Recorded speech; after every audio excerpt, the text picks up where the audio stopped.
Hello and welcome guys and welcome to this session of salaries. तो भाई perquisites और allowances दो major part हमने अपने चैप्टर के ख़त्म कर लिए हैं और हाँ अब हम आगे बढ़ रहे हैं towards the end of our chapter. और one of the last few topics which we have to deal is retirement benefits. तो दो तरह के पर्क्स या दो तरह के सैलरी या दो तरह के अलाउंसेस किसी भी इंडिविजुअल को मिल सकते हैं इन अ पर्टिकुलर कंपनी। एक तो होता है जब वो अपना जॉब कर रहा है तब जो उसे परक्विजिट्स मिलते हैं, तब जो उसे बेनिफिट्स मिलते हैं, तब जो उसे फैसिलिटीज मिलती हैं, उन्हें कहते हैं प्री रिटायरमेंट या during the course of service वाले एमोल्यूमेंट्स। एक होते हैं पोस्ट रिटायरमेंट जो रिटायरमेंट के वक्त मिलते हैं। तो अब हम वो वाले परक्विजिट्स, वो वाले एमोल्यूमेंट्स डिस्कस करने वाले हैं, वो वाले बेनिफिट्स डिस्कस करने वाले हैं जो भाई किसी भी इंडिविजुअल को मिलते हैं पोस्ट रिटायरमेंट। जी हाँ, कुछ ऐसे भी इनमें से एमोल्यूमेंट्स होंगे जिनमें कंपलसरी नहीं है कि पोस्ट रिटायरमेंट ही मिले। During the course of service जब आप एक एम्प्लॉयर से दूसरे एम्प्लॉयर पे शिफ्ट करते हो तब भी वो मिलते हैं। लेकिन दोस्तों इनका नाम जो होगा, इन सारे के सारे बेनिफिट्स का इनका नाम एक ही होगा, नाम है रिटायरमेंट बेनिफिट्स। लेकिन हाँ, कुछ मैं आपको ऐसे एग्जांपल्स दूंगा जहां पर इनमें से भी कुछ रिटायरमेंट के बाद नहीं मिलते, रिटायरमेंट से पहले मिलते हैं, लेकिन हम उनको नाम देते हैं रिटायरमेंट बेनिफिट, क्योंकि जो विजन है इन सारे बेनिफिट्स का, जो सोच है इन सब बेनिफिट्स के पीछे, वो लॉन्ग रन की सोच है कि हम अपने एम्प्लॉय को ना लॉन्ग रन में बेनिफिट देना चाहते हैं। इस सोच के चलते इन सारे बेनिफिट्स, इन सारे एमोल्यूमेंट्स का जो नाम रखा गया है वो रखा गया है रिटायरमेंट बेनिफिट्स, ताकि एक एम्प्लॉय जब काम करने की स्थिति में ना हो। आज तो एम्प्लॉय के पास दम है, एम्प्लॉय का जो शरीर है वो ठीक से काम कर रहा है, सब चीजें बिल्कुल परफेक्ट चल रही हैं, तो आज की डेट में तो कोई टेंशन नहीं है। लेकिन कल को जब एक एम्प्लॉय ठीक से काम नहीं कर पाएगा, कल को जब एक एम्प्लॉय ठीक से चल नहीं पाएगा, कल को एम्प्लॉय जब फिजिकली इतना समर्थ नहीं होगा कि वो कमा पाए, तो कुछ ऐसे प्रावधान हम आज ही कर दें एम्प्लॉय के लिए जिससे कि भाई वो लॉन्ग समय तक अपने आप को सर्वाइव कर पाए। देखो, बिजनेस एक बहुत अलग चीज होती है। बिजनेस में कोई रिटायरमेंट नहीं होती। बिजनेस में कोई ऐसा नहीं होता कि आप एक एज के बाद अपना बिजनेस करना छोड़ दोगे। आप जब चाहो बिजनेस कर सकते हो, जब तक चाहो बिजनेस कर सकते हो। आप चाहो तो 80-90 ईयर्स तक, जब तक आपका साथ देता है शरीर, तब तक आप बिजनेस कर सकते हो और बिजनेस इनहेरिट कर लिया जाता है आपके बच्चों पे। लेकिन सैलरी के साथ या जॉब के साथ या एम्प्लॉयर एम्प्लॉय रिलेशनशिप के साथ ये इनहेरिटेंस पॉसिबल नहीं है। और लिमिटेशन भी है कि आप जॉब सिर्फ एक पर्टिकुलर एज तक ही कर सकते हो, क्योंकि हर एम्प्लॉयर चाहेगा भाई कि उसके ऑर्गेनाइजेशन में नया नया ब्लड आए, नए नए लोग आए और जो पुराने लोग हैं वो रिटायर होते चले जाएं। इसीलिए ज़रूरत है सैलरीड क्लास के लिए। देखो, हम जब पीजीबीबी पढ़ेंगे ना, profit and gains from income and profession, business and profession, भाई तब हम ये ऐसी कोई बात नहीं करेंगे, रिटायरमेंट बेनिफिट इस तरह की कोई बात नहीं करेंगे, क्योंकि वहां पर रिटायरमेंट होता ही नहीं। वहां पर रिटायरमेंट की कोई ऐसी स्टिपुलेटेड एज है ही नहीं, वहां ये कंसेप्ट रिटायरमेंट का एप्लीकेबल होता ही नहीं। लेकिन यहां जब हम सैलरी की बात कर रहे हैं, जब हम एम्प्लॉयर एम्प्लॉई रिलेशनशिप की बात कर रहे हैं, तब ये बहुत इंपॉर्टेंट एलिमेंट है भाई, रिटायरमेंट बेनिफिट्स। तो लॉन्ग रन में हमें अपने एम्प्लॉई को बेनिफिट पहुंचाना है। लॉन्ग रन में हमें अपने एम्प्लॉई को कुछ परक्विजिट्स देने हैं, कुछ प्रावधान करने हैं, प्रोविजंस करने हैं, ताकि वो लॉन्ग रन तक सर्वाइव कर पाए। इन लॉन्ग रन के बेनिफिट्स को मैं नाम देता हूं रिटायरमेंट बेनिफिट्स। तो आओ स्टार्ट करते हैं अपने रिटायरमेंट बेनिफिट्स। तो भाई ये हैं रिटायरमेंट बेनिफिट्स। 6 रिटायरमेंट बेनिफिट्स हम लोग पढ़ेंगे। ये सारे बेनिफिट्स का टैक्स ट्रीटमेंट हम सब्सिक्वेंटली देखेंगे। अभी मैं सिर्फ आपको इनका मतलब बताने वाला हूं कि ये जो 7 रिटायरमेंट बेनिफिट्स हैं, इन 7 रिटायरमेंट बेनिफिट का क्या मतलब है, ये इनकी ज़रूरत क्यों है, ये कैसे एक दूसरे से डिफरेंट है, हम वो सब चीज़ों की चर्चा करने वाले हैं इन 7 रिटायरमेंट बेनिफिट्स के अंडर। तो सबसे पहला रिटायरमेंट बेनिफिट, सबसे पहला जो दिमाग में एक कॉन्सेप्ट आया, वो आया गवर्नमेंट ऑफ इंडिया के कॉन्सेप्ट में, वो आया गवर्नमेंट ऑफ इंडिया के दिमाग में। भाई कॉन्सेप्ट ये था कि गवर्नमेंट ऑफ इंडिया ने सोचा कि जितने भी मेरे एम्प्लॉयज़ हैं, गवर्नमेंट एम्प्लॉयज़ हैं, क्योंकि देखो जब आज़ादी हुई या आज़ादी से पहले भी, तब ये बड़े बड़े एंटरप्रेन्योर्स नहीं हुआ करते थे, तब प्राइवेट लोग बिजनेस नहीं करा करते थे। जनरली सब लोग खेती बाड़ी करते थे और घरेलू उद्योग करते थे। इतने बड़े बड़े औद्योगिक घराने तो बहुत लेट बने हैं। तो उस समय जब आज़ादी का समय था, तब तो सब लोग आज़ादी की लड़ाई में लगे हुए थे, या फिर जब आज़ादी मिली हमको, तब गवर्नमेंट बड़ी बड़ी ऑर्गेनाइजेशंस एस्टैब्लिश करके उसमें एम्प्लॉय को हायर करता था।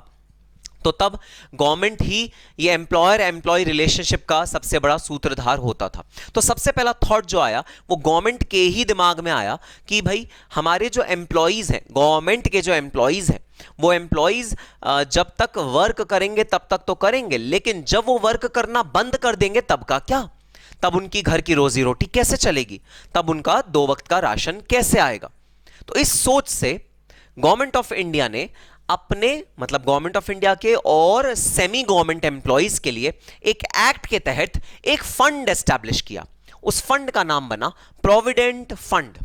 प्रोविडेंट फंड का मतलब यह हुआ कि भाई गवर्नमेंट एम्प्लॉइज जो भी गवर्नमेंट कंपनीज में काम करते हैं उनके लिए हम जो उनको मंथली वेतन देते हैं, उस वेतन के अलावा क्यों ना हम उस वेतन का कुछ छोटा सा पोर्शन 10%, 12%, 15% हम एक फंड में जमा करते रहें, और जब एम्प्लॉय रिटायर हो जाए उसके बाद हम उसको वो एक लमसम अमाउंट निकाल के दे दें ताकि वो अपना पूरा जीवन उससे व्यापन कर सके, निर्वाह कर सके। अब ये भाई एम्प्लॉय के ऊपर है, वो चाहे तो उस लमसम अमाउंट का जो जमा हो गया था ना फंड में, उसको एफडी करा ले और उसके इंटरेस्ट से अपना घर चलाए, या वो उसका कुछ भी कर दे, वो उसे इन्वेस्ट कर दे, वो उसे उसके जो यूज करना है कर ले। गवर्नमेंट ने अपनी जिम्मेदारी निभाई। गवर्नमेंट ने अपनी जिम्मेदारी कैसे निभाई? तो जो मंथली वेतन मिलता है, क्योंकि एक फैक्ट गवर्नमेंट ने रिकॉग्नाइज किया कि जो मंथली सैलरी मिलती है, जो मंथली बेसिक पे मिलती है, वो भाई खर्च हो जाती है। उसमें से अजम्पशन ये है कि कुछ भी सेव नहीं हो पाता, वो पूरी पूरी खर्च हो जाती है। तो गवर्नमेंट ने बोला कि मैं एम्प्लॉय के बिहाफ पे सेविंग्स करता हूं। प्रोविडेंट फंड के पीछे थॉट प्रोसेस क्या था? सेविंग्स थॉट प्रोसेस था। तो गवर्नमेंट ऑफ इंडिया ने कहा मैं अपने एम्प्लॉई के बिहाफ पे सेविंग्स करता हूं। हां, अगर एम्प्लॉय अपनी सैलरी से सेविंग कर रहा है बहुत अच्छी बात है, डबल सेविंग हो रही है, लेकिन गवर्नमेंट ऑफ इंडिया ने तो सेविंग्स करनी शुरू कर ही दी on behalf of the employee. तो गवर्नमेंट ऑफ इंडिया ने एम्प्लॉय के बिहाफ पे सेविंग्स करनी शुरू करी। कैसे? सपोज मंथली वेतन है 20,000 रुपए किसी एम्प्लॉय का। गवर्नमेंट ऑफ इंडिया ने बोला सुनो एम्प्लॉय, तुम्हारे को जो मैं इन हैंड सैलरी दूंगा वो दूंगा 20,000 रुपए। अब इस 20,000 रुपए का 10%, मैं एक एग्जांपल दे रहा हूं, 10% रेट नहीं है, मैं एग्जांपल दे रहा हूं, इसका 10% मतलब 2,000 रुपए हर महीना मैं अपनी जेब से, मतलब एम्प्लॉयर अपनी जेब से प्रोविडेंट फंड में इकट्ठा करता रहेगा, फंड में जमा करता रहेगा। जितने साल भी तुम नौकरी करोगे, 30 साल, 35 साल, 40 साल, जितने साल भी तुम नौकरी करोगे, वो नौकरी जब खत्म होने को आएगी, मतलब जब तुम्हारे 60 साल की या 65 साल की, कई इंडस्ट्रीज में 65 साल की रिटायरमेंट एज होती है, कई में 60 की होती है, तो जब भी तुम्हारी रिटायरमेंट की एज आएगी तब ये 2-2 हजार रुपए महीना जो तुमने जमा करवाया है, जो मैंने किया है जमा तुम्हारे बिहाफ पे, मैं इसे निकालूंगा फंड में से, एक बैंक अकाउंट की तरह होता है भाई फंड, मैं इसे निकालूंगा और पूरा का पूरा तुम्हें दे दूंगा। This was the concept and thought behind Provident Fund when it was established. It was earlier established as a statutory fund. Statutory fund मतलब ये एक गवर्नमेंट के अंडर आने वाला फंड होगा, ये लॉ में एस्टैब्लिश होगा, और ऑब्वियसली अगर लॉ में एस्टैब्लिश होगा तो इसका लॉ भी होना चाहिए। लॉ का नाम है भाई provident fund act. Provident Fund Act 1925 is applicable to government and semi-government employees only। तो ये statutory provident fund, सबसे पहला provident fund establish करा गया, और इसके लिए किसको benefit पहुंचाने का इसमें एम था भाई गवर्नमेंट या उसके semi government employees को benefit पहुंचाना।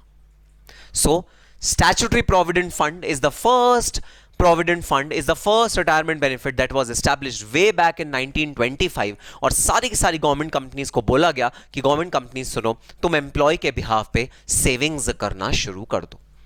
This was the thought process behind this concept of Provident Fund, and there arose first fund of the country, which is the statutory Provident Fund, government and semi-government employees, which was established in PF Act 1925। अब obviously बात है भाई provident fund जिस year में extract होके fund में जमा हो रहा है, उस ईयर में वो फंड एम्प्लॉय के हाथ में नहीं आ रहा। दोबारा सुनना, फंड 2,000 रुपए, 20,000 रुपए तो मैंने एम्प्लॉय को दे दिए, 20,000 रुपए तो मैंने एम्प्लॉय को दे दिए, 2,000 रुपए मैंने एम्प्लॉई के बिहाफ पे प्रोविडेंट फंड में जमा करा दिए। तो बताना क्या ये एम्प्लॉई के हाथ में आ रहा है? आंसर इज नो, ये एम्प्लॉई के हाथ में नहीं आ रहा। लेकिन याद करना, जरा चैप्टर नंबर 2 जहां पर हमने पढ़ा था deemed to received in India, section 5 हमने खूब डिटेल में पढ़ा था। Section 5 deemed to received in India, उस सेक्शन में हमने पढ़ा था that provident fund which is deposited on behalf of the employee to the central government will be deemed to be received in hands of the employee. Employee के हाथ में हम deem कर लेंगे और उसकी सैलरी में मान लेंगे कि ये एम्प्लॉय की सैलरी है। जी हां, ये फंड भले ही एम्प्लॉय के हाथ में आ नहीं रहा, रिसीव नहीं हो रहा एम्प्लॉय के हाथ में, लेकिन फिर भी मैं ये अज्यूम कर लूंगा कि ये एम्प्लॉय के हाथ में रिसीव हो रहा है, and it is assumed that it is deemed to be received in India in hands of the employee and thus taxable in hands of the employee. लेकिन हां, मैं आपको एक जब टैक्स ट्रीटमेंट हम कर रहे होंगे तब मैं आपको पूरा कॉन्सेप्ट, ये वाला कॉन्सेप्ट याद दिलाऊंगा और एक बात बताऊंगा कि जब आप इस स्टैट्यूटरी प्रोविडेंट फंड को गवर्नमेंट के खाते में जमा कराते हो तो ये वाला, क्योंकि सेविंग्स को प्रमोट करने के लिए ये वाला फंड बनाया गया था, एम्प्लॉय ने कहा अरे तो अभी हमारे हाथ में भी नहीं आ रहा तो इसकी तो टैक्सेबिलिटी भी नहीं होनी चाहिए, तो इसकी टैक्सेबिलिटी क्या होगी क्या नहीं होगी, क्या ये सैलरी की तरह टैक्सेबल होगा या ये एग्जेम्प्ट होगा। हम कहेंगे ठीक है ये सेविंग्स को प्रमोट करने के लिए गवर्नमेंट की स्कीम है ना, तो इसे एग्जेम्प्ट कर दो। क्या हम ऐसी बात कहेंगे या ये हम ये कहेंगे कि नहीं भाई नहीं, ये तो एम्प्लॉय के बिहाफ पे कहीं जमा हो रहा है, तो ऐसा है जैसे एम्प्लॉय के बिहाफ पे आप एफडी करा रहे हो तो इसे टैक्सेबल कर दो। हम क्या कहेंगे इसकी टैक्सेबिलिटी के बारे में वो हम आगे देखेंगे। अभी बस चर्चा इतनी कि it is deemed to be received in hands of the employee। हम कहेंगे कि this income is deemed to be salary of the employee, क्योंकि ये एम्प्लॉय के बिहाफ पे एम्प्लॉयर ने गवर्नमेंट ऑफ इंडिया के पास कुछ पैसा जमा करा दिया है। This is known as statutory provident fund. अब नेचुरल सी बात, जब गवर्नमेंट एम्प्लॉय को इतना ज़बरदस्त बेनिफिट मिला, और दोस्तों इस फंड में ना इंटरेस्ट भी मिलता है, बहुत अच्छा इंटरेस्ट मिलता है, जो फंड में पैसा जमा होता है उस पर ब्याज मिलता है, तो सेविंग्स की सेविंग्स और इन्वेस्टमेंट की इन्वेस्टमेंट अच्छी है तो इस पर ब्याज भी बहुत अच्छा मिलता है। तो ये एक बहुत ल्यूक्रेटिव अपॉर्चुनिटी होती है एम्प्लॉयज़ के लिए। एम्प्लॉय कहता है तो बहुत अच्छी बात है भाई, क्योंकि इतना सारा इंटरेस्ट मिल रहा है इस पे, तो डेफिनेटली ये एक बहुत बड़ा बेनिफिट है जो हमें मिलना चाहिए। तो जब इसका बेनिफिट गवर्नमेंट ने रिकॉग्नाइज किया तब गवर्नमेंट ने एक चीज और करनी शुरू कर दी। वो क्या था? गवर्नमेंट ने बोला अरे एम्प्लॉय सुनो। एम्प्लॉय ने कहा हाँ बोलो। एम्प्लॉय मैं तुम्हारे बिहार पे 2000 रुपए गवर्नमेंट ऑफ इंडिया को जमा कर रहा हूं, 20,000 रुपए तुम्हें दे रहा हूं, तुम्हारी टोटल सैलरी हो गई 22,000 रुपए। हाँ जी हाँ, मेरी टोटल सैलरी हो गई 22,000 रुपए, बिल्कुल सही बात है। एम्प्लॉयर ने एम्प्लॉय को कहा क्या तुम्हें लगता है ये अच्छी इन्वेस्टमेंट अपॉर्चुनिटी है? एम्प्लॉय ने कहा बहुत अच्छी सर।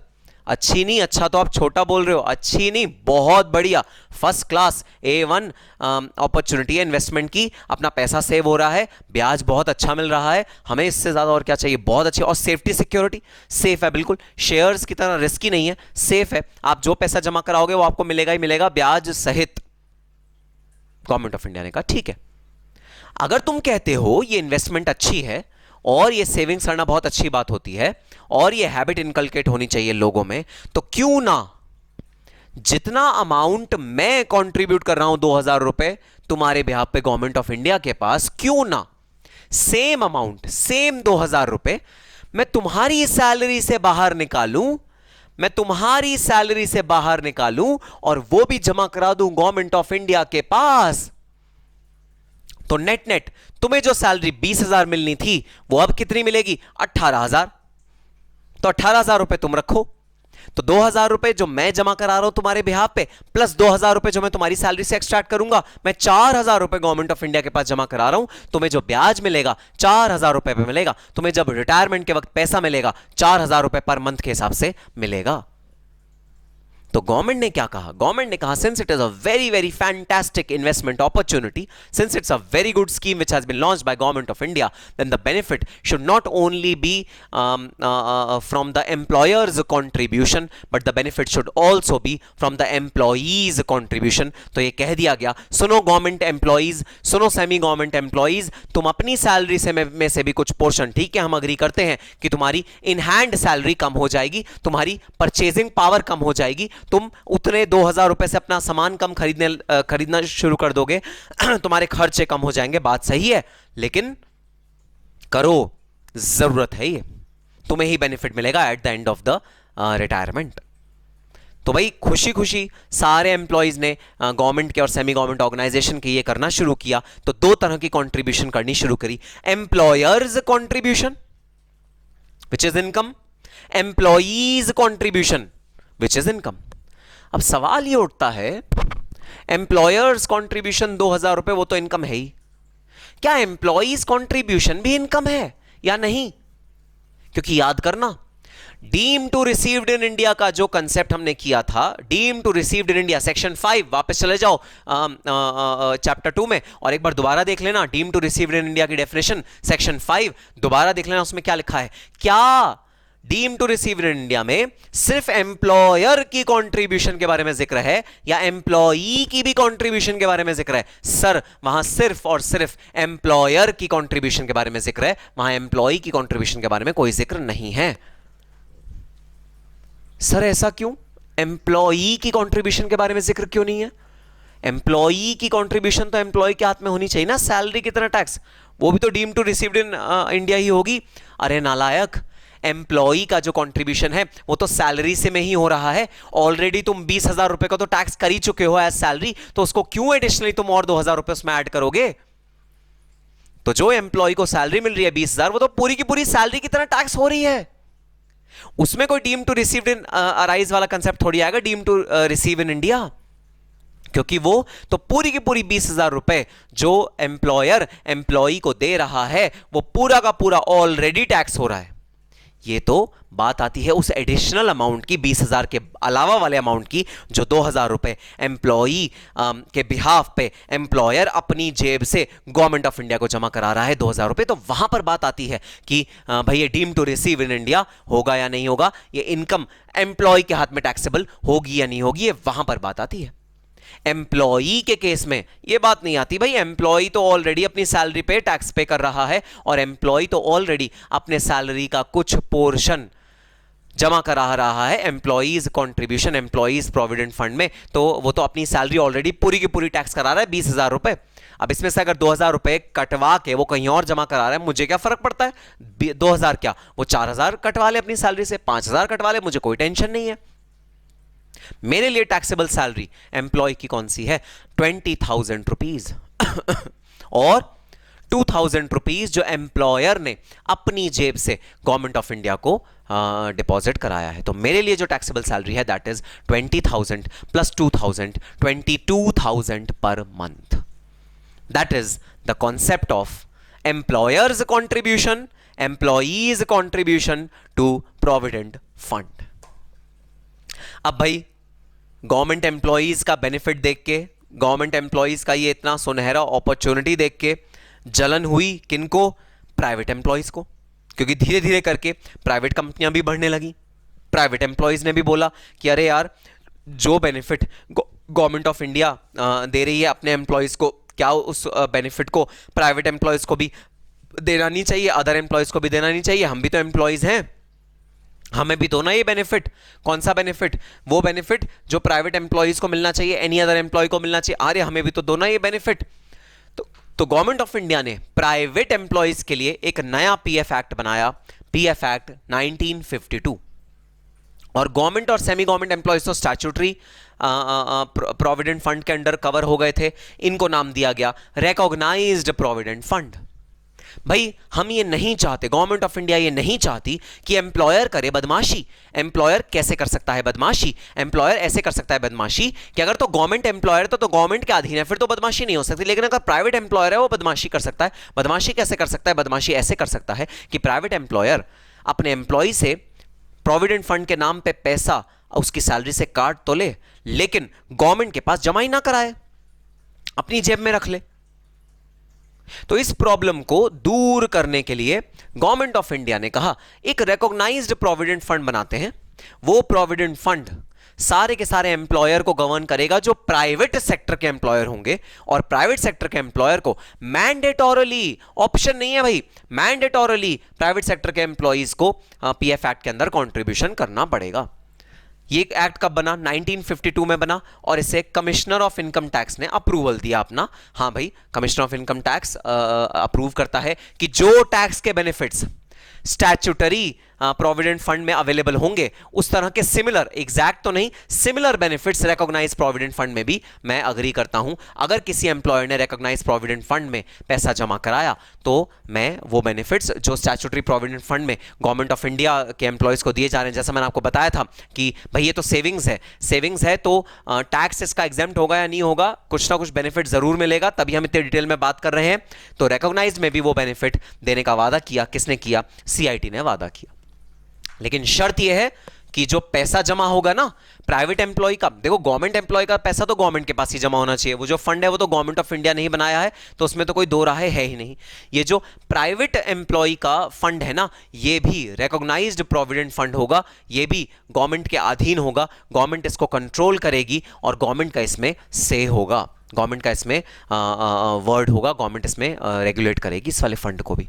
तो रिकॉग्नाइज प्रोविडेंट फंड बनाया गया एनी अदर एम्प्लॉय के लिए, और ये बनाया गया 1952 में ताकि बेनिफिट एक्सटेंड हो पाए प्राइवेट एम्प्लॉयज को भी। और हाँ, सीआईटी ने वादा किया कि भाई मैं इस वाले फंड का बेनिफिट दूंगा उन लोगों को जो लोग इसमें कंट्रीब्यूशन करते हैं, मतलब जो प्राइवेट एम्प्लॉयर होगा जो इसमें कंट्रीब्यूशन करेगा और जो प्राइवेट एम्प्लॉई होगा जो इसमें कंट्रीब्यूशन करेगा उसको बेनिफिट दिया जाएगा। So second is recognised provident fund. अब भाई रिकॉग्नाइज्ड प्रोविडेंट फंड में होती हैं तरह तरह की रिस्ट्रिक्शंस, बाउंडेशंस, तरह तरह के रूल्स एंड रेगुलेशंस, क्योंकि बड़ा नाजुक सौदा है। नाजुक कैसे? सेविंग्स हैं भाई किसी और की, और बहुत लंबे समय तक एक्यूमुलेट होंगी, रिटायरमेंट के बाद उस आदमी को दी जाएंगी। सेविंग्स हैं किसी और की, हार्ड अर्न्ड कमाई है किसी और की, कहीं किसी भी तरह का फ्रॉड, किसी भी तरह का मिस एप्रोप्रिएशन, किसी भी तरह का चोरी चकारी ना हो जाए इस तरह के फंड में। तो बहुत सारी रिस्ट्रिक्शंस लगाई गई रिकॉग्नाइज्ड प्रोविडेंट फंड में, और एम्प्लॉयर को बोला गया सुनो एम्प्लॉयर, तुम्हें इन सावधानियों का ध्यान रखना पड़ेगा, इन रूल्स एंड रेगुलेशंस का ध्यान रखना पड़ेगा। अब एम्प्लॉयर घबरा गए, एम्प्लॉयर एकदम कंफ्यूज हो गए। एम्प्लॉयर ने कहा यार इतना इंटरेस्ट जो कमा रहे हैं हम एम्प्लॉय को बेनिफिट देने के लिए, वो उसमें इतनी सारी रिस्ट्रिक्शन, इतनी सारी प्रॉब्लम्स, इतनी सारी झंझट, अरे अल्टीमेट एम क्या है? अपने एम्प्लॉय को बेनिफिट पहुंचाना अल्टीमेट एम है ना, तो क्यों ना हम अपना एक प्रोविडेंट फंड खोल लें। गवर्नमेंट से कोई सरोकार नहीं, यहां तो गवर्नमेंट से सरोकार है, यहां गवर्नमेंट से कोई सरोकार नहीं। एम्प्लॉयर ने बोला भाई इतने झंझट में मैं नहीं पढ़ना चाहता, जिसको पढ़ना है वो पढ़े, कोई टेंशन नहीं है। मैं अपना प्रोविडेंट फंड, मैं अपना जो एम्प्लॉय से जो मैं डिडक्ट कर रहा हूं उसका जो एक्यूमुलेशन होगा मैं खुद करूंगा, मैं खुद उससे इन्वेस्ट करूंगा जहां भी मुझे इन्वेस्ट करना होगा, जो भी रिटर्न आएगा वो मैं अपने एम्प्लॉयज में डिस्ट्रीब्यूट कर दूंगा ईमानदारी से, वो सब मैं मैनेज करूंगा। मुझे गवर्नमेंट की दखलंदाजी, मुझे गवर्नमेंट के रूल्स एंड रेगुलेशंस, मुझे गवर्नमेंट के किसी भी तरह के रिस्ट्रिक्शंस मंजूर नहीं है। तो इस प्रोविडेंट फंड का नाम पड़ा अनरिकॉग्नाइज्ड प्रोविडेंट फंड। और जायज सी बात है, वाजिब सी बात है, तुम गवर्नमेंट के अंडर अगर कोई एक्टिविटी नहीं करोगे, अगर तुम रिकॉग्नाइज्ड प्रोविडेंट फंड बनाते, वहां तो सीआईटी का अप्रूवल मिल गया, अनरिकॉग्नाइज्ड प्रोविडेंट फंड में सीआईटी का अप्रूवल नहीं मिलेगा। इसका मतलब क्या? इसका मतलब ये वो बेनिफिट्स टैक्स वाले, वो एडवांटेजेस टैक्स वाले, वो कंसिडरेशंस टैक्स वाले, जो कंसिडरेशन इन दोनों केस में मिल रहे थे एक एम्प्लॉई को और एक एम्प्लॉयर को, वो इसमें नहीं मिलेंगे। हम इसे रिकॉग्नाइज ही नहीं कर रहे एज अ प्रोविडेंट फंड। हमें नहीं पता ये क्या तुमने बना लिया है। ये तो भाई ऐसा हो गया जैसे एम्प्लॉई ने अपना पैसा एम्प्लॉयर के पास गिरवी रखवा दिया कि एम्प्लॉयर सुनो ये पैसा तुम अपने पास रख लो, बस। हम इसे प्रोविडेंट फंड कहेंगे नहीं, हम इसे प्रोविडेंट फंड मानेंगे ही नहीं। तो this contribution in unrecognized provident fund as per the income tax act is not provident fund at all। हमारे लिए provident fund है ही नहीं, क्योंकि ये रिकॉग्नाइज नहीं है, क्योंकि ये स्टैट्यूटरी नहीं है, हमारे लिए फंड है ही नहीं। हमारे लिए तुम प्राइवेट कुछ काम कर रहे हो अपना, जैसे आपस में आपसदारी की बात हो गई है तो कि तुमने मेरे को कहा सर ये मेरे पास ना 10,000 रुपीज एक्स्ट्रा पड़ा है, आप कुछ समय के लिए अपने पास रख लो, मुझे इस पे ब्याज दे दो, ये तो ऐसा आपसदारी की बात हो गई। तो unrecognized provident fund means a provident fund which is not approved by CIT, which is not made under the statutory requirements, but is privately made by the employer for benefit of its employees। Privately बन रहा है, अपने employ के benefit के लिए बना रहा है एम्प्लॉयर। तो ये प्रोविडेंट फंड का टैक्स ट्रीटमेंट कैसे होगा, इस प्रोविडेंट फंड में हम किन किन चीज़ों का ध्यान रखेंगे, वो सब हम आगे जाके देखेंगे। आपको सिर्फ इस समय ये पता होना चाहिए, no CIT approval is there, there is no recognition of these provident funds, therefore these provident funds are known as unrecognized provident funds। ठीक है सर, नेक्स्ट आ गया भाई अब जलन सबके मन में होती है, ठीक है, हर आदमी के मन में जलन होती है। जब किसी और को बेनिफिट मिल रहा होता है और आपको वो बेनिफिट नहीं मिल रहा होता तो जलन होनी लाजमी है, ठीक है। हुआ ये कि ये जो प्रोविडेंट फंड का पूरा कॉन्सेप्ट था ये एक रिलेशनशिप पे आधारित था। वो रिलेशनशिप क्या था?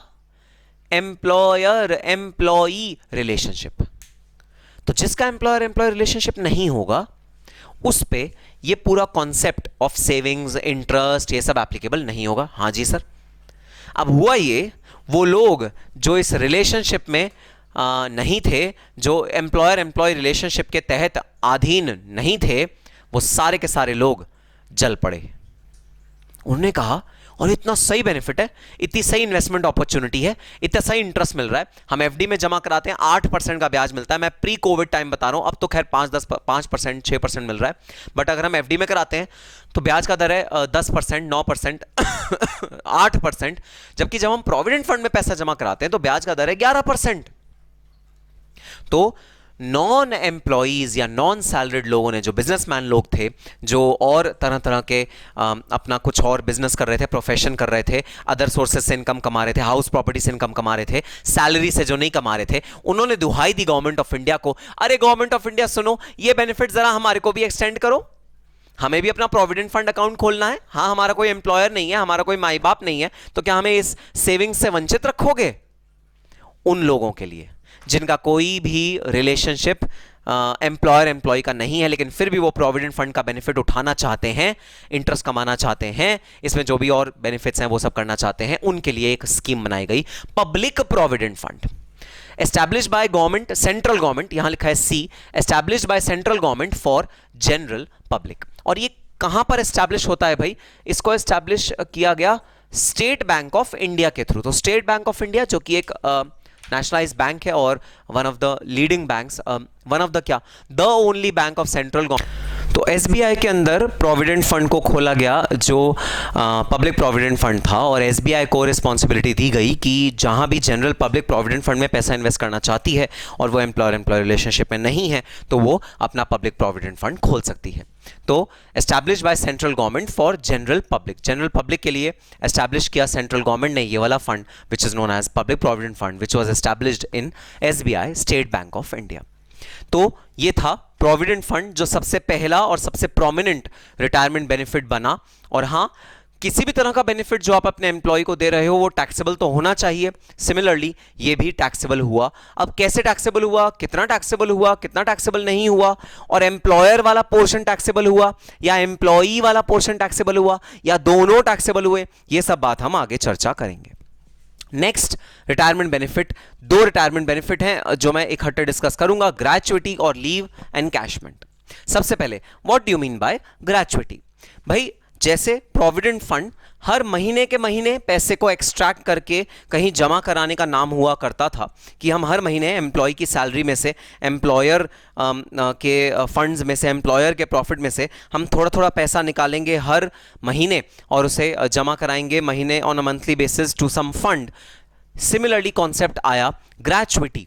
अब भाई ग्रेचुइटी में क्या हुआ? ग्रेचुइटी में ये हुआ कि ग्रेचुइटी में कोई फंड नहीं बनाया हमने, अलग से कहीं पैसा जमा नहीं कराया, कहीं पर भी एम्प्लॉयर को ये नहीं बाध्य किया कि सुनो एम्प्लॉयर, तुम्हें हाथ के हाथ हर महीने का पैसा निकालना है और कहीं जमा कराना है। इस बंधन से हमने एम्प्लॉयर को मुक्त कर दिया। लेकिन हमने अपने एम्प्लॉयर को एक बात कही, वो ये बात थी कि भाई ठीक है, तुम पैसा अभी कहीं जमा नहीं करा रहे, लेकिन जब एम्प्लॉय रिटायर होगा तब तुमको कुछ लमसम अमाउंट अपने फंड्स में से निकाल के एम्प्लॉय को देना पड़ेगा। That is known as gratuity. तो ग्रेचुइटी का जो एप्रोप्रिएशन होता है वो मंथली बेसिस पे नहीं होता टू अ पर्टिकुलर फंड। हमें पैसा निकाल के किसी फंड के अंदर नहीं डालना ग्रेचुइटी के केस में। लेकिन जब एम्प्लॉय हमारा रिटायर हो रहा है उस दिन हमको एक लमसम अमाउंट कैलकुलेट करना है, हमें एक टोटल अमाउंट कैलकुलेट करना है और वो उस एम्प्लॉय को दे देना है as gratuity. This is yet another retirement benefit which is available to the employees. तो ग्रेचुइटी। अब हुआ क्या, जब एम्प्लॉयर ने देखा कि यार ये तो बहुत बड़ी लायबिलिटी आ जाती है मेरे ऊपर, जब एम्प्लॉयर ने देखा कि एम्प्लॉय रिटायर होने वाला है, तब बहुत बड़ा एक बर्डन मेरे ऊपर आ जाएगा, तो एम्प्लॉयर ने खुद ही क्या करना शुरू कर दिया, ग्रेचुइटी का कुछ कुछ पोर्शन निकाल के अलग रखना शुरू कर दिया। That is known as gratuity fund. लेकिन गवर्नमेंट नहीं कहती ऐसा करने को। गवर्नमेंट कह रही है भाई साहब आपको रिटायरमेंट के समय इतना पैसा एम्प्लॉय को देना है, बस दैट्स इट। इसका कोई मंथली अप्रोप्रिएशन करने की जरूरत नहीं है, कुछ नहीं करने की जरूरत। हां, आप अपने कैसे फंड्स अरेंज करते हो वो आपकी हेडेक है, लेकिन आपको जब रिटायर हो रहा है एम्प्लॉय तब उसको कुछ फंड देना है, that is known as gratuity fund. So ये हल्का सा difference between gratuity and provident fund. अगली चीज है लीव सैलरी एनकैशमेंट। अब भाई हर ऑर्गेनाइजेशन में, चाहे वो गवर्नमेंट ऑर्गेनाइजेशन हो चाहे वो प्राइवेट ऑर्गेनाइजेशन हो, साल की कुछ लीव्स मिलती ही मिलती हैं। तो 15 दिन की लीव पूरे साल की आपको मिलेंगी, आप छुट्टियां लो 15 दिन। तो देखो, एक तो होता है गेजेटेड हॉलीडेज, वो हैं भाई वो हॉलीडेज जो आपको लेनी पड़ेंगी, जैसे 2 अक्टूबर, जैसे इंडिपेंडेंस डे, जैसे रिपब्लिक डे, जैसे गांधी जयंती, जैसे दिवाली, होली, क्रिसमस, इस तरह की जो हॉलीडेज होती हैं विच आर गेस्टेड हॉलीडेज। तो एक तो ये वाली हॉलीडेज होती हैं which are national holidays. National holidays तो डेफिनेटली आपको लेनी ही लेनी पड़ेंगी, क्योंकि 2 अक्टूबर को अपना फैक्ट्री प्रमाइसेस खोलने पे पेनल्टी होती है भाई, गवर्नमेंट ऑफ इंडिया पेनल्टी लगाती है। तो ये तो कुछ स्टैट्यूटरी लीव्स हैं, स्टैट्यूटरी हॉलीडेज हैं जो मिलेंगी 15 दिन की आपको। इसके अलावा एम्प्लॉय को कहा जाता है, सुनो एम्प्लॉय, तुम 15 दिन की और लीव्स लो किसी और दिन इन छुट्टियों के अलावा, और घूमने जाओ, अपना पर्सनल कुछ रिक्रिएशन का काम करना है, अपना पर्सनल कुछ काम करना है वो निपटाओ। तो वो 15 दिन तुम्हारे ऑप्शन पे हैं, हमने तुम्हें डिसाइड नहीं करके दिए वो 15 दिन तुम्हारी मर्जी, तुम कब लेना चाहते हो कब नहीं लेना चाहते, हम इसमें कोई इंटरफेरेंस नहीं करेंगे। तुम्हें जनवरी में लेना है जनवरी में लो, तुम्हें फरवरी में लेना है मार्च, अप्रैल, मई, जून, जुलाई, जब भी तुम्हारी मर्जी आए तब वो 15 दिन ले लो। चाहे इकट्ठा लो, चाहे टुकड़ों टुकड़ों में लो, चाहे तुम कहो 4-4 दिन के मैं भाई 4-4 दिन की छुट्टियां ले लूंगा 3-4 बार, ऐसा कर लो, या इकट्ठा 15 दिन ले लो, या हफ्ते की 2 बार ले लो, तुम्हारी मर्जी। तो 15 दिन आपको लीव्स मिलती हैं over and above the statutory holidays. अब वो 15 दिन की लीव्स सपोज अगर कोई एम्प्लॉय नहीं लेता, भाई देखो दिवाली, होली, क्रिसमस, ईद ये तो लेनी पड़ेंगी, कोई ऑप्शन नहीं है आपके पास, you don't have an option in that case. Those are statutory holidays which are to be taken. लेनी 2 अक्टूबर पे घर बैठना ही बैठना है, 15 अगस्त पे घर बैठना ही बैठना है, 26 जनवरी पे घर बैठना ही बैठना है, but the leaves which are optional, they are the second categories of leave, and those optional leaves might not be availed by some people. कुछ लोग होते हैं वर्कोहलिक इतने ज्यादा कि उन्हें काम करना पसंद है, वो काम करते हैं और वो कहते हैं हमें तो भाई वो वाली छुट्टियां भी नहीं चाहिए जो हमें मिल रही हैं, हमें 15 दिन की लीव नहीं चाहिए। तो भाई एम्प्लॉयर कहता है ठीक है भाई, अगर तुम्हें 15 दिन की लीव नहीं चाहिए तो इसके बदले में अगर तुम ऑफिस आते हो और हमारा काम करते हो तो बदले में प्रपोर्शनेट जितनी भी सैलरी तुम्हें मिलती, अगर तुम ये लीव को नॉर्मल डे की तरह कैलकुलेट करते, हम वो तुम्हारे हाथ में दे देंगे।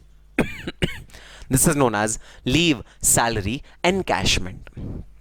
ठीक है, मत लो लीव, कोई बात नहीं, तुम आओ ऑफिस, हम तुम्हें काम देंगे, काम करो, उसके बदले में सैलरी ले लो। This is known as leave salary encashment.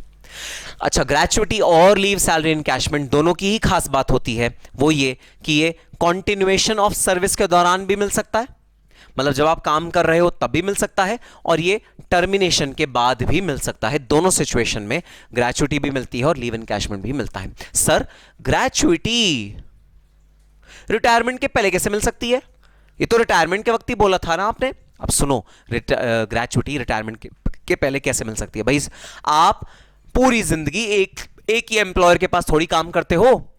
आप एम्प्लॉयर ए के पास काम कर रहे थे, आपने शिफ्ट होकर एम्प्लॉयर बी के पास आप चले गए, आपने एम्प्लॉयर ए के पास 10 साल 15 साल काम किया, वफादार थे, उसके लड़ाई हो गई, आप छोड़ के एम्प्लॉयर बी के पास चले गए।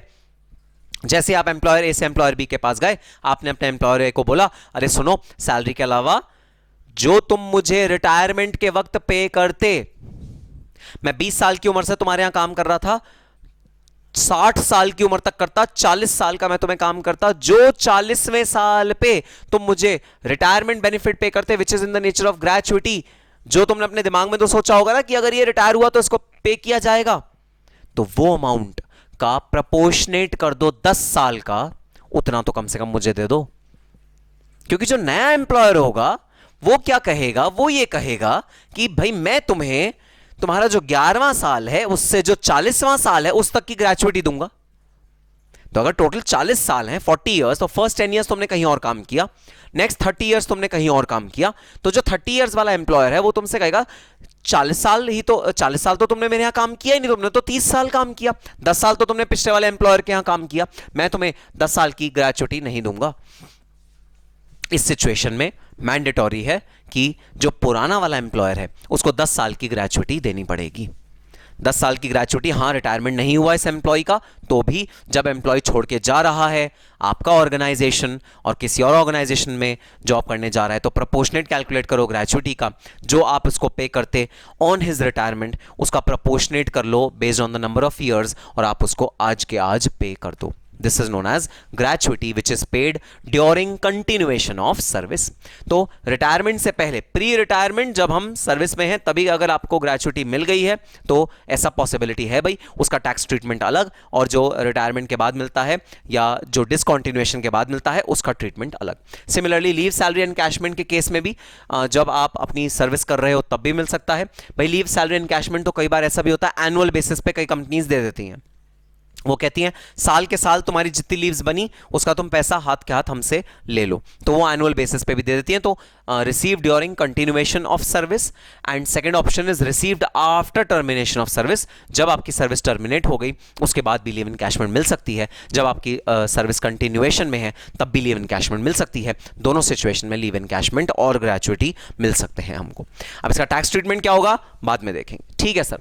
Next pension. पेंशन एक बहुत पॉपुलर भाई बेनिफिट है जो स्पेशली गवर्नमेंट एम्प्लॉयज़ के केस में मिलता है। दोस्तों अनफॉर्चुनेटली आज की डेट में अगर कोई भी government employee government office join करेगा तो उसे पेंशन नहीं मिलेगा। पेंशन का प्रावधान गवर्नमेंट के लॉज में भी ख़त्म कर दिया गया है, लेकिन हाँ पहले पेंशन का प्रावधान होता था। आई थिंक ये ख़त्म किया है सन 2000 में, 2000 में ये प्रोविज़न को ख़त्म किया गया है। उसके पहले ये प्रोविज़न होता था, तो वो एम्प्लॉयज़ जो 2000 से पहले गवर्नमेंट एम्प्लॉयज़ थे उनको पेंशन मिलेगी जब वो रिटायर होंगे, लेकिन जो 2000 के बाद ज्वाइन करेंगे गवर्नमेंट ऑफिसेज उनको पेंशन भाई नहीं मिलेगी। आज की डेट में गवर्नमेंट एम्प्लॉयज़ को पेंशन नहीं मिलती। सर होती क्या है ये जब जब मिलती थी तो इसका प्रावधान क्या होता था भाई? प्रावधान बड़ा सिंपल सा, एक गवर्नमेंट एम्प्लॉय को जब वो सर्विस में है तब तो सैलरी मिलेगी ही मिलेगी, जब उसने सर्विस से रिटायरमेंट ले ली उसके बाद आजीवन टिल हिज डेथ उसको 50% ऑफ सैलरी मिलेगी। इवन आफ्टर हिज डेथ उसकी विडो को उस 50% का कुछ पोर्शन मिलेगा, तो थोड़ा सा अमाउंट विडो को भी मिलेगा, लेकिन हाँ विडो से आगे नहीं, विडो तक बात खत्म हो जाएगी। सो ये प्रोविजन था पेंशन का जो बहुत पहले हुआ करता था गवर्नमेंट ऑर्गेनाइजेशन के केस में, अब नहीं होता, लेकिन हाँ अभी भी बहुत सारे ऐसे लोग हैं जिन्होंने ज्वाइन किया था बहुत पहले गवर्नमेंट ऑर्गेनाइजेशंस को और वो रिटायर हो चुके हैं, वो पेंशन कमा रहे हैं। पेंशन से आपकी पूरी ज़िंदगी आराम से गुजर बसर हो जाती है, आपके पास इतना सफिशिएंट फंड्स होता है कि आपको किसी का मोहताज ना रहना पड़े और आप अपनी ज़िंदगी अच्छे से व्यतीत कर सको। So that is the provision of pension which was existing in government organisation. And of course आपको कुछ भी बेनिफिट मिलेगा आपके एम्प्लॉयर एम्प्लॉय रिलेशनशिप के तहत, वो बेनिफिट हम टैक्स करेंगे एज सैलरी। अब देखना दो तरह की पेंशन का प्रोविजन होता है, कम्यूटेड पेंशन और अनकम्यूटेड पेंशन। कम्यूटेड पेंशन और अनकम्यूटेड पेंशन, पेंशन दो टाइप की होती हैं। अब भाई प्रोविजन देखना क्या है, प्रोविजन ये है एक ह्यूमन बीइंग 60 साल की उम्र तक रिटायर हो जाएगा। 60 साल की उम्र से सपोज वो आज के, अगर हम आज के एक एवरेज रेट लगा लें तो वो सपोज 90 साल की उम्र तक जिंदा रहेगा, तो 30 साल पेंशन मिलेगी at the rate of 50% of the salary. Salary का 50% पेंशन मिलेगी कितने साल? 30 साल। अब एम्प्लॉय ने दिमाग लगाया, एम्प्लॉय ने गवर्नमेंट ऑफ इंडिया को बोला अरे सुनो गवर्नमेंट ऑफ इंडिया, तुम 30 साल की मुझे पेंशन देने वाले हो on the basis of half of the salary, क्यों ना तुम वो पूरा का पूरा 30 साल की सैलरी मुझे अभी दे दो, इकट्ठी दे दो एक्यूमुलेट करके। गवर्नमेंट ऑफ इंडिया कहेगा इससे तुम्हारा क्या बेनिफिट? गवर्नमेंट ऑफ इंडिया का ठीक है मेरा कोई नुकसान नहीं है, लेकिन तुम्हारा क्या बेनिफिट? बेनिफिट ये कि अगर एम्प्लॉय चाहता है पूरा का पूरा पैसा इकट्ठा लेना और कहीं इन्वेस्ट कर देना उस पैसे को, तो भाई एम्प्लॉय को परमिशन मिलनी चाहिए इस चीज की। एम्प्लॉय का पैसा है, टुकड़ों टुकड़ों टुकड़ों में मिलेगा। एम्प्लॉय कह रहा है आज ही दे दो सारा का सारा, हाँ ले लो आज ही सारा का सारा, कहीं इन्वेस्ट करने के काम आ जाएगा एम्प्लॉय के। तो गवर्नमेंट ने कहा ठीक है, वाजिब तुम्हारी रिक्वेस्ट है, हम कह रहे हैं कि तुम्हें 30 साल ये मिलेगी, बिना काम करे मिलेगी। तो ये भी नहीं आता कि सर मैं काम करना बंद कर दूंगा तो नहीं मिलेगी ना, काम तुम कर ही नहीं रहे, बिना काम के फ्री फंड में मिल रही है तो मिलेगी है ही है, इसमें कोई डाउट नहीं है। अगर इसमें कोई डाउट नहीं है तो ठीक है, हम पूरा का पूरा तुम्हें एक ही बार में देने के लिए तैयार हैं। जब पूरा का पूरा एक ही बार में मिलता है तो उसे कहते हैं commuted pension, received in lump sum at once post retirement. Retirement के बाद इकट्ठा दे दिया जाएगा, एट वंस दे दिया जाएगा पूरा का पूरा अमाउंट, उसे कहते हैं कम्यूटेड पेंशन। और अगर एम्प्लॉय का नहीं भी नहीं, मेरे को पूरा का पूरा अमाउंट मत दो, नहीं तो मेरे से तो खर्चा हो जाता है। कई लोग कहते हैं ना मेरे हाथ में पैसा आता है तो वो टिकता नहीं है, खर्च हो जाता है, इन्वेस्ट नहीं करूंगा मैं उसे खर्च कर दूंगा कुछ चीजों में। सो अनकम्यूटेड पेंशन का मतलब है ऐसी पेंशन जो पीरियोडिकली रिसीव होगी over a period of time, धीरे धीरे करके पीरियोडिकली ये पेंशन रिसीव होगी पोस्ट रिटायरमेंट, रिटायरमेंट के बाद। तो जब आप पूरी की पूरी पेंशन इकट्ठा अपने एम्प्लॉयर से मांग लेते हो उसे बोलते हैं कम्यूटेड पेंशन। जब आप कहते हो नहीं भी नहीं मुझे पूरा इकट्ठा मत दो, आप हर साल इनफैक्ट हर महीने आप जितना भी हाफ ऑफ माय सैलरी देने वाले थे आप हर महीने टिल माय डेथ देते रहो, और उसके बाद मेरी वाइफ को जो विडो हैं उनको ये आप दे देना आफ्टर माय डेथ। अब सवाल ये उठता है, और ये बड़ा बेसिक सवाल है जो तुमने ऑलरेडी पढ़ा होगा जब हमने चैप्टर का बेसिक्स पढ़ा था, कि विडो को जो पेंशन मिलेगी क्या वो सैलरी मानी जाएगी या नहीं मानी जाएगी? सर आंसर है नो, वो नहीं मानी जाएगी। क्यों? क्योंकि विडो और कंपनी के बीच में एम्प्लॉयर एम्प्लॉय रिलेशनशिप नहीं है। जबकि वो जो पर्सन है, पर्सन और कंपनी के बीच में या तो एग्जिस्टिंग एम्प्लॉयर एम्प्लॉय रिलेशनशिप है या एक्स एम्प्लॉयर एम्प्लॉय रिलेशनशिप है, जबकि विडो के केस में एम्प्लॉयर एम्प्लॉय रिलेशनशिप नहीं है। Therefore, in case of widow, the pension will not be taxed as salary in hands of widow. Other sources की income में widow इस इनकम को लेकर जाएगी। ठीक है sir. So pension are of two types: commuted pension, uncommuted pension. The next is retrenchment compensation. Retrenchment मतलब कोई आपकी रिटायरमेंट नहीं हुई, कोई आप जॉब नहीं चेंज करना चाह रहे, कोई आपका कोई वाजिब रीजन नहीं है, लेकिन कंपनी आपको कहती है प्लीज लीव, छोड़ दो कंपनी। जब कंपनी आपको कहेगी छोड़ दो कंपनी, तो नेचुरल सी बात है आपको चिंता होगी, आप टेंशन में आ जाओगे। तो कंपनी आपसे कहेगी ठीक है मैं तुम्हें सैलरी तो दूंगा ही दूंगा, इसके अलावा मैं तुम्हें अगले 3 महीने की सैलरी एडवांस में दे के खत्म कर देता हूं, उसको मैं बोलूंगा रिट्रेंचमेंट कंपेंसेशन, क्योंकि उसके बदले तुमने मुझे सर्विस ही नहीं दी। तो जिस पेमेंट के बदले तुमने मुझे सर्विस नहीं दी, उसको क्या मुझे सैलरी बोलना चाहिए? नहीं, उसको मुझे बोलना चाहिए retrenchment compensation. So compensation received on cancellation of contract of service. जब कॉन्ट्रैक्ट ऑफ सर्विस कैंसिल हो रहा है, जब एम्प्लॉयमेंट का हमारा सर्विस हमारा एम्प्लॉयमेंट का जो कॉन्ट्रैक्ट है वो जब खत्म हो रहा है, तो भाई मैं ये कह रहा हूं कि मुझे रिट्रेंचमेंट कंपेंसेशन मिलता है, उसे बोलते हैं compensation which is received on retrenchment. मतलब जब कैंसिल हो जाएगा कॉन्ट्रैक्ट ऑफ सर्विस तब जो कॉम्पेंसेशन मुझे मिलेगा that is known as retrenchment compensation. ठीक है सर, बात समझ में आई। Next, voluntary retirement compensation.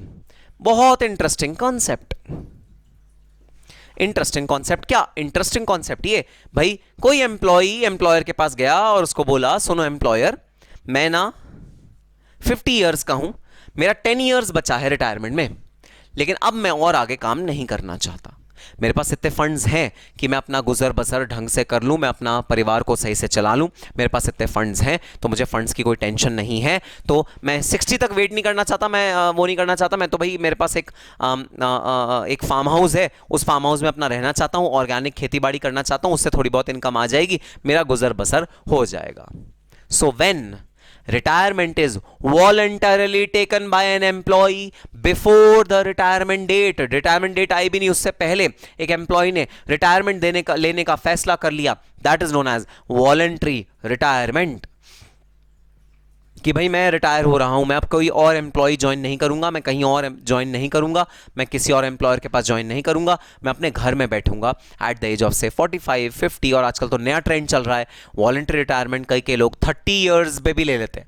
30 years बस, अब हम रिटायर हो रहे हैं, अब हम अपने घूमेंगे फिरेंगे ऐश करेंगे। तो बहुत ज़्यादा चेंज हो रहे हैं कंसेप्ट्स एम्प्लॉय एम्प्लॉय रिलेशनशिप वाले, और जैसे जैसे कंसेप्ट्स चेंज होते हैं वैसे वैसे भाई नए नए तरह के कॉम्पनसेशन आ जाते हैं मार्केट में, और जैसे जैसे नए नए तरह के कॉम्पनसेशन आ जाते हैं मार्केट में हमको उनकी टैक्सेबिलिटी डिसाइड करनी पड़ती है। तो हाँ, अब हम टैक्सेबिलिटी डिसाइड करेंगे of voluntary retirement compensation. Compensation received on voluntary retirement. Voluntary मतलब आपको बोला नहीं गया, डेट नहीं आई रिटायरमेंट लेने की, आपको बोला भी नहीं गया कि रिटायरमेंट लो, लेकिन आप अपनी मर्जी से रिटायरमेंट लेना चाह रहे हो, तो हम वो सब बेनिफिट जो आपको रिटायरमेंट के वक्त मिलते उन सब का प्रो रेटा करके हम आपको आज की रेट में दे देंगे। That is known as voluntary retirement. Then last is annuity. तो भाई एन्युइटी वर्ड जो डिराइव होता है ना, वो डिराइव्ड होता है वर्ड एनुअल से। एनुअल मतलब एक ईयर, एनुअल मतलब एक ईयर, ईयरली। सो एन्युइटी का क्या मतलब? एन्युइटी का मतलब एनुअल, एनुअल का मतलब ईयरली। तो जैसा कि नाम खुद बता रहा है, ऐसी पेमेंट जो सालाना पेमेंट होती है उसको बोलते हैं एन्युइटी। ये पेमेंट एवरी ईयर होती है, सालाना पेमेंट होती है, और ये एनुअल पेमेंट का नाम होता है एन्युइटी। सर ये सालाना पेमेंट किस चीज की पेमेंट होती है? अब सुनना कॉन्सेप्ट, ये अगेन एक मॉडर्न कॉन्सेप्ट है, ये पहले नहीं होता था, ये पुराने कॉन्सेप्ट है, ये नया कॉन्सेप्ट है, ये दोनों ही नए कॉन्सेप्ट हैं। वॉलंटरी रिटायरमेंट कंपेंसेशन और एन्युइटी दोनों ही नए कॉन्सेप्ट हैं। कॉन्सेप्ट सुनना, क्या कॉन्सेप्ट? ये कि भाई एम्प्लॉयर एम्प्लॉई से कहता है, सुनो एम्प्लॉई, तुम्हारी जो सैलरी है उस सैलरी में से महीने का मैं कुछ पोर्शन अपने पास रख लूंगा। एम्प्लॉय को गुस्सा आ गया, एम्प्लॉय ने कहा क्यों क्यों क्यों, कैसी बातें कर रहे हो, क्यों रखोगे तुम अपने पास कुछ पोर्शन? एम्प्लॉयर ने कहा अरे सुनो तो सही, तुम्हारी सैलरी का कुछ पोर्शन मैं अपने पास रखूंगा, उस पोर्शन को मैं इन्वेस्ट करूंगा शेयर मार्केट में, म्यूचुअल फंड्स में, कमोडिटी मार्केट में, ट्रेडिंग करूंगा उस पैसे से, और जो भी अर्न होगा ना उसका कुछ पोर्शन तुम्हें दे दूंगा। अब एम्प्लॉय ने कहा भाई ये पोर्शन कुछ मुझे दे दोगे, समझ में नहीं आ रही बात। ऐसा है तुम एक फिक्स्ड साल का फिक्स कर लो, कितना तुम मुझे दोगे दोगे, चाहे तुम्हें जितना भी प्रॉफिट हो, अगर ज्यादा प्रॉफिट हो गया तुम्हारा फायदा, कम प्रॉफिट हुआ तो भाई मेरा नुकसान नहीं होना चाहिए, तुम महीने का मेरा बांध दो कि इतने पैसे तुम मुझे दोगे ही दोगे। एम्प्लॉयर ने कहा ठीक है मैं तुम्हारा महीने का बांध देता हूं। इस तरह एम्प्लॉयर ने अपने फैक्ट्री के तमाम वर्कर्स, तमाम एम्प्लॉयज से थोड़ा थोड़ा फंड इकट्ठा करके इन्वेस्ट कर दिया स्टॉक मार्केट में, स्टॉक मार्केट के उतार चढ़ाव का बेनिफिट पाया, और एक कुछ फिक्स पोर्शन दे दिया किसको? अपने एम्प्लॉयज को, बाकी वो उसका इनकम हो गया। तो ये जो फिक्स्ड पोर्शन दिया जाता है हर साल, सालाना, उसे कहते हैं annuity. Periodical receipts over a period of time, और ये दी जाती हैं, ये सिर्फ एक साल के लिए वैलिड नहीं होती, ये आजीवन वैलिड होती हैं। एम्प्लॉय जब रिटायर भी हो जाएगा उसके बाद एम्प्लॉय, जब तक एम्प्लॉय की डेथ नहीं हो जाती तब तक ये एन्युइटी एम्प्लॉय को मिलती रहेगी, मिलती रहेगी, मिलती रहेगी। सर क्या फर्क हुआ पेंशन से? पेंशन ही तो है। नहीं भाई नहीं, पेंशन नहीं है, पेंशन होती थी पोस्ट रिटायरमेंट, एन्युइटी जरूरी नहीं है पोस्ट रिटायरमेंट हो। एन्युइटी जो होती है वो during the currency of service भी होते हैं, जब करंटली सर्विस चल रही है तब भी एन्युइटी दी जाती है। तो सर्विस जब हो रही है, जब सर्विस चल रही है तब भी एन्युइटी की पेमेंट करी जाती है। So annuity is not post retirement, it is pre retirement also, that is known as annuity. ठीक ठीक है सर, बात समझ में आई? तो भाई ये है कुछ 7 concepts about the retirement benefits. And retirement benefits जैसा कि मैंने आपको बताया, they are the long term benefits, the benefits which will be available in long run to the employees, and therefore their name is retirement benefit. और ये जो long run में employees retirement benefit देते हैं, भाई एम्प्लॉय को retirement benefit हम देते हैं, ऑफ कोर्स वो भी टैक्सेबल होने चाहिए, क्योंकि अल्टीमेटली है ये बेनिफिट जो हमारे एम्प्लॉयज को हम दे रहे हैं। तो आओ अब स्टार्ट करते हैं tax treatment of these employment benefits.